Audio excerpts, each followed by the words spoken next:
中国的民航局今仔透早向宣布讲，要启用 W122甲 W123这两条航线，也就是为中国飞向东边 M503的航线飞向南台湾这边。这一条航线是大洼马祖，一条大洼金门。中国阁讲，开这两条航线会当消透航班压力，对两岸都有好处。学者表示，中国已经甲国际民航组织摕到变更航线许可，咱无法度改变事实，就要家己加注意。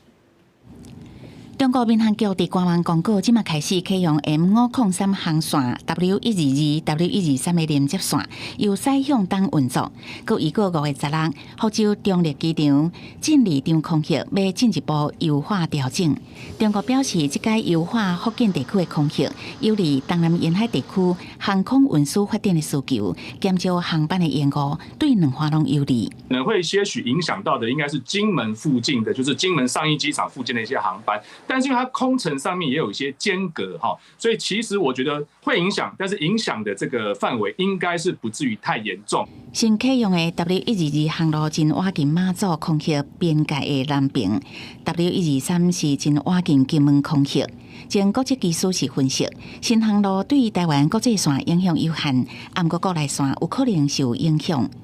航空公司拢会发布相关的飞航通告，提醒机师要注意。航空学者是分析，中国伫年初开始就宣布改变路线，当时咱国民航局就表达正式的抗议。咱国军方嘛要评估对各方空隙有哪有影响，不过这拢伫中国上海情报区内，恐惊嘛无法度改变这个事实。在我们国内民航的部分，基本上不可能超过站管就是国防航空公司机师的专注度，或者是说留意相关的这个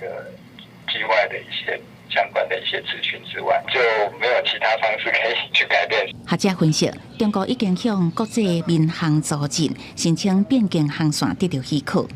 咱方的民航安全部分，除了飞安加强，嘛爱注意相关飞行工具以外，恐惊咱嘛无法度改变这个世面。记者综合报道。